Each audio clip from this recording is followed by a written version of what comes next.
What's your name? Officer Melvin Marshall. And who are you with? Columbus Police Department. And what brings you here to the Columbus State House today? I come here to support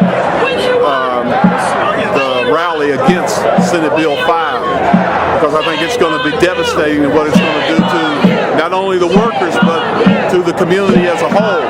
And it won't stop with the fire department, police department, and teachers. I think this is going to snowball onto anybody that has any kind of organization, any kind of union representation. It's going to be totally dismantled. What do you think it'll do to law enforcement across the state of Ohio? To law enforcement across the state of Ohio, what are they going to lose? What are they going to gain? I think you're going to lose. I think you're going to lose quality people that you're going to be able to get into law enforcement. Because if this bill goes through, it's going to revert back to the good old boy system, who you can hire who you want to. There's the accountability is going to just go to the bottom.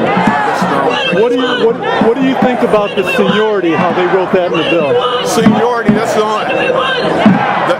the only thing that one of the strong bargaining chips that you have.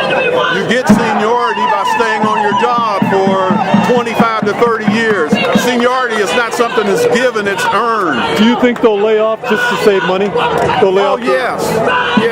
You know, that's coming down the pipe. I spoke to Bill Cunningham last week, the only conservative talk show host who's actually supporting us.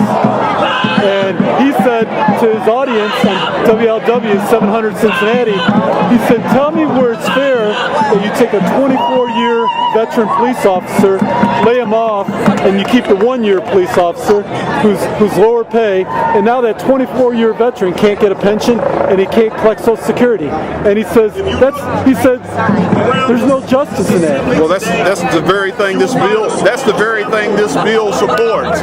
You don't have any repercussions. You don't have any representation if this bill goes through. You have no bargaining rights. How do you think it'll affect safety? Do you want to safety? You're going to get what you get. And I think the only people that's going to benefit from this bill will be your big corporations and businesses, because there's nothing to, who's going to be the watchdog over the corporations and businesses. Now let me ask you. You make a pretty good. You earn what you get, but you also go out and spend a lot in the community, right? Oh yes. And what's this going to do to your spending power? Oh, your spending power is going to dramatically decrease. You know, you're trying to do something to inject the budget. This is not going to help it by any means. I think you're going to do more harm to the economy in the long run, and you're not really show me where you're saving the money. It's just not there. Thank you very much. Okay.